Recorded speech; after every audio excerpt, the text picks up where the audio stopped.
नमस्कार, झारखंड समाचार में आप सबका स्वागत है। आइए जानते हैं सुबह से लेकर शाम तक की तमाम बड़ी खबरों को। इससे पहले चैनल को सब्सक्राइब नहीं किया है तो प्लीज चैनल को सब्सक्राइब कर बेल आइकन को प्रेस कर दीजिए ताकि खबरों का अपडेट आपको मिलता रहे। खबरों से पहले एक नजर सुर्खियों पर। रांची एयरपोर्ट पर एनआरआई महिला के पास मिला जिंदा कारतूस, हिरासत में। भूमि घोटाला, विष्णु अग्रवाल को फिर ईडी का समन, अब 26 जुलाई को बुलाया। 15 दिन में 35 करोड़ की बिल वसूली, 94 घंटे तक कटी बिजली, अंधेरे में डूबा रहा शहर। रांची में उपजा नया क्रिमिनल गैंग, टीएसपीसी के नाम पर व्यवसायियों से मांग रहा रंगदारी, दहशत। इश्क में फिर सीमा पार, सदाब की खातिर पोलैंड से झारखंड आई बरबरा, इंस्टाग्राम पर हुई थी दोस्ती। रांची हावड़ा वंदे भारत के शेड्यूल पर आया बड़ा अपडेट, जाने टाइमिंग। अब खबर विस्तार से। रांची एयरपोर्ट पर एनआरआई महिला के पास मिला जिंदा कारतूस, हिरासत में।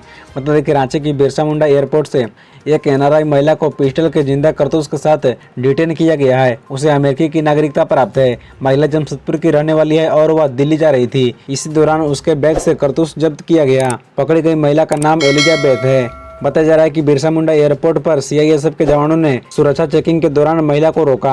जांच के दौरान सीआईएसएफ के जवान उसी समय चौंक गए जब महिला का बैग मेटल डिटेक्टर के सामने बिलिंग करने लगा। बता दें कि पूछताछ में एलिजाबेथ ने बताया कि जमशेदपुर के ही पार्क में टहलने के दौरान उसे यह कारतूस मिला था। उसे लगा कि लॉकेट में लगाने में काम आएगा, इसलिए उसने उठाकर अपने बैग में रख लिया।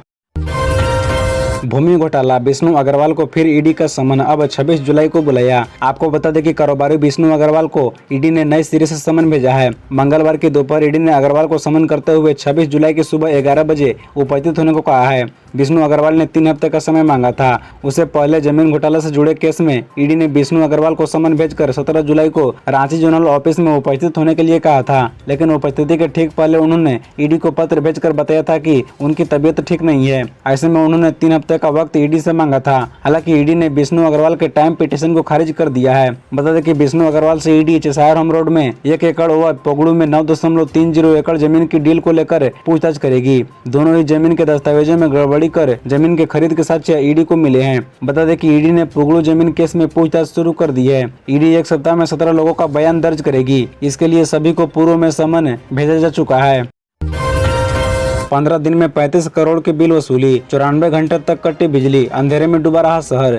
बता दें कि झारखंड बिजली वितरण निगम लिमिटेड ने रांची सर्किल की करीब 6.5 लाख आबादी से 4 जुलाई से लेकर 18 जुलाई तक करीब 35 करोड़ रुपए बिजली के बिल वसूले। पर इन 15 दिनों यानी 360 घंटे में 25 फीडर से 94 घंटे बिजली आपूर्ति ठप रही, जबकि 23 घंटे निर्बाध बिजली आपूर्ति का दावा है और राजस्व वसूली का लक्ष्य 75 करोड़ रुपए है। बता दें कि रांची सर्किल के जीएम पीके श्रीवास्तव का कहना है कि बारिश के पूर्व निरीक्षण किया गया और जहां पेड़ों की डाल तारों में सट रही थी तो उसकी कटाई की गई। वज्रपात से ट्रांसफार्मर खराब न हो इसके लिए लाइटिंग अरेस्टर लगे हुए हैं। रात 10 बजे तक अभियंताओं को सब स्टेशन में रहने का निर्देश दिया गया है ताकि आपूर्ति पर निगरानी रखी जाए और आपातकाल में अविलंब मरम्मत हो सके।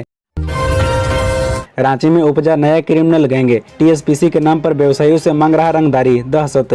दरअसल बता दें कि राजधानी रांची में अलग अलग आपराधिक समूह के नाम पर रंगदारी वसूलने वालों का आतंक जारी है।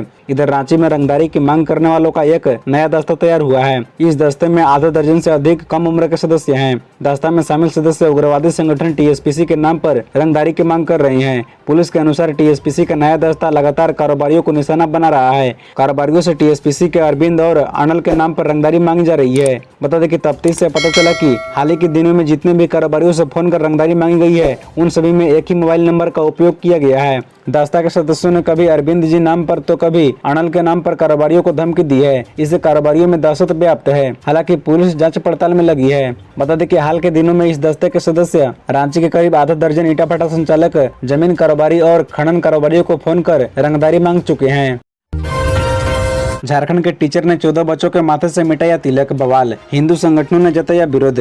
दरअसल आपको बता दें कि झारखंड के रामगढ़ जिला स्थित एक स्कूल में टीचर द्वारा बच्चों के माथे से तिलक मिटाए जाने से बवाल मच गया। हिंदू संगठनों ने घटना पर कड़ी आपत्ति जताते हुए शिक्षिका से माफी मांगने को कहा। मामला रामगढ़ जिला स्थित गांधी मेमोरियल +2 हाई स्कूल का है। यहाँ स्कूल की पीटी टीचर दीपाली ने अपने पीरियड में 12वीं कॉमर्स के 14 बच्चे जिन्होंने अपने माथे पर तिलक लगाकर पहुंचे थे, उनके माथे से जबरन उनका तिलक को मिटवा दिया गया। बता दें कि जब मामला हिंदू संगठन तक गया तो इसका विरोध किया। इस दौरान बजरंग दल सुरक्षा प्रमुख दीपक मिश्रा के अगुवाई में करीब दर्जन भर लोग स्कूल के प्रधानाध्यापक संतोष कुमार से उनके कार्यालय में मिले। इस दौरान उन्होंने प्रधानाध्यापक से मिलकर इस मामले का विरोध किया। प्रधानाध्यापक ने इस घटना को लेकर दोषी खेल शिक्षिका दीपाली के बारे में जानकारी ली, जिसके बाद कहा कि गलती हुई है, आगे ऐसी गलती की पुनरावृत्ति नहीं होगी। एनकाउंटर में मोबाइल ने बचा ली एसआई की जान, जरा सी चूक पर हो जाती अनहोनी। बता दें कि एटीएस और रामगढ़ जिला पुलिस के लिए सोमवार का गोलीबारी और डीएसपी समेत 2 लोग गोली लगने से घायल हो गए। पुलिस महुआ मोड़ पर बॉबी को पकड़ने और हथियार बरामद करने पहुंची थी तो वहां हुई गोलीबारी की घटना में एक गोली सीधे एएसआई सोनू यादव के मौजूद मोबाइल में आकर लगी। गोली मोबाइल में लगने के कारण वह शरीर में नहीं जाकर उनके जांघ के ऊपरी हिस्से को चीरते हुए निकल गई। बता दें कि वे मोबाइल के कारण बचने का शुक्र ही मना रहे थे कि उन्होंने चकनाचूर हो गए अपने मोबाइल से धुआं निकलते देखा। जैसे ही वे अपने मोबाइल को खुद से दूर फेंके, मोबाइल वहीं फट गया। यदि मोबाइल फेंकने में देरी होती तो वह उनके हाथ में ही फटकर शरीर को नुकसान पहुंचा सकता था। इश्क में फिर सीमा पार, शदाब की खातिर पोलैंड से झारखंड आई बरबरा, इंस्टाग्राम पर हुई थी दोस्ती। दरअसल पाकिस्तान के सिंध प्रांत की सीमा हैदर की तरह एक और शादीशुदा महिला ने सीमा पार की है। इस बार फिर प्रेमी भारत का है, लेकिन महिला किसी अन्य देश की। दरअसल पोलैंड की एक महिला बरबरा पोलाक अपने प्यार के खातिर 7 समुद्र पार कर प्रेमी शदाब मलिक से मिलने झारखंड के हजारीबाग स्थित खुटरा गाँव पहुंची। बरबरा पोलाक की दोस्ती सोशल मीडिया इंस्टाग्राम पर वर्ष 2021 में हुई। दोनों में लगातार चैटिंग होती रही और धीरे धीरे ये दोस्ती प्यार में बदल गई। 49 वर्षीय बरबरा और 35 वर्षीय शदाब का प्यार इस कदर परवान चढ़ा कि उसने भारत आने की वीजा के लिए आवेदन दिया। लंबी कानूनी प्रक्रिया के बाद उसे 5 वर्षों के लिए भारत आने का वीजा मिला। वीजा मिलने पर विदेशी महिला भारत पहुंची और शदाब से मिली, जिसके बाद वह शदाब के साथ हजारीबाग आई। झारखंड के स्कूलों में नई शिक्षा नीति के तहत 2025 तक बदलेगी किताबें, यह है वजह। दरअसल बता दें कि झारखंड के सरकारी स्कूलों में 2025 से नई शिक्षा नीति के अनुरूप कक्षाएं चलेगी। इसमें इसी अनुसार पाठ्य पुस्तकें भी बदलेगी। बता दें कि केंद्र सरकार अगस्त तक नेशनल फ्रेमवर्क जारी करेगी, जिसके बाद राज्य सरकार को भी इसी अनुरूप पाठ्यक्रम तैयार करना होगा।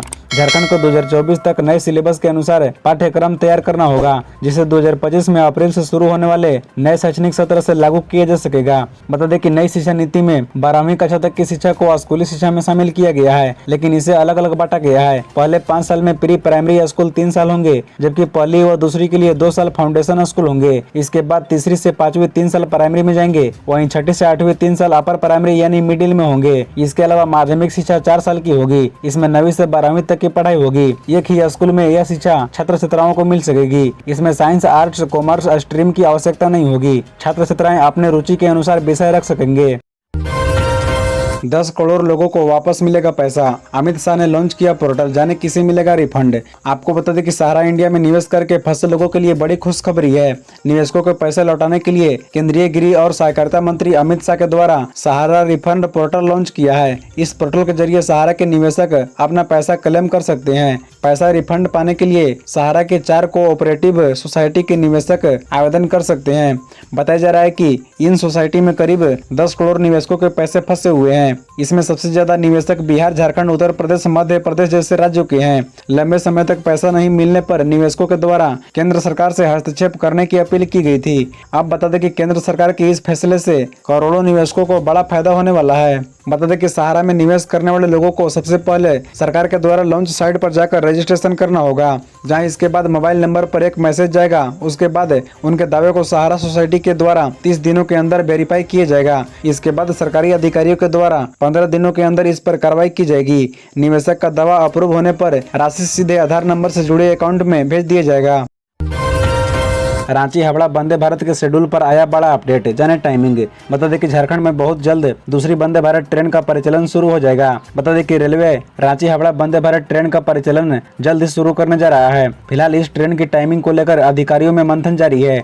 इसी सिलसिले में रांची हावड़ा वंदे भारत ट्रेन का नया शेड्यूल जारी किया गया है। नई टाइमिंग के मुताबिक यह ट्रेन रांची स्टेशन से सुबह 5:20 पर खुलेगी और दोपहर 11:55 पर हावड़ा पहुंच जाएगी। ट्रेन का पहले भी एक शेड्यूल जारी किया गया था। पुरानी टाइमिंग में इस ट्रेन को हावड़ा से सुबह 8 बजे रवाना होना था और यह दोपहर 12:55 पर रांची रेलवे स्टेशन पहुंचती। बता दें कि रांची हावड़ा वंदे भारत ट्रेन किस रूट से होकर चलेगी, फिलहाल इसका फैसला नहीं किया गया है। अधिकारियों का कहना है कि अभी इसका विकल्प भेजा गया है। इस ट्रेन को रांची, बोकारो, धनबाद या फिर मुरी, चंडील होकर चलाया जा सकता है।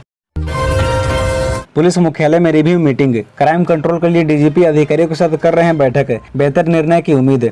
बता दें कि झारखंड पुलिस मुख्यालय में DGP Ajay Kumar Singh review meeting कर रहे हैं। इसे हाई लेवल मीटिंग माना जा रहा है। बताया जा रहा है कि बीते दिनों संगठित अपराधियों ने जिस तरह से घटनाओं को अंजाम दिया है, उनके मनोबल बढ़े हैं, उन पर कैसे लगाम लगाया जाए, इस पर चर्चा हो रही है। वहीं बीते दिनों हुई रिव्यू मीटिंग में सभी जिलों को जो टास्क दिए गए थे उसे कितना पूरा किया जा सका है। पुलिस मुख्यालय के पुख्ता सूत्रों की माने तो यह मीटिंग पुलिस के अपराधियों पर भारी पड़ने को लेकर हो रही है। बता दें कि आज हो रही इस मीटिंग में सभी जिले के एसपी से लेकर सभी एडीजी रैंक के अधिकारी शामिल हैं। वहीं राज्य के सभी पुलिस विंग के प्रमुख, सभी एडीजी, आईजी अभियान, सभी रेंज आईजी, डीआईजी और सभी जिलों के एसपी शामिल हैं। बताया जा रहा है कि अमन साहू की ओर से लगातार व्यवसायियों को धमकाने और पुलिस पर फायरिंग करने को लेकर पुलिस ने गंभीरता से लिया है। संभावना जताई जा रही है कि आज की बैठक में ऐसे संगठित गिरोह पर नियंत्रण करने के लिए कुछ कठोर कदम उठाने को लेकर प्लान बन सकता है।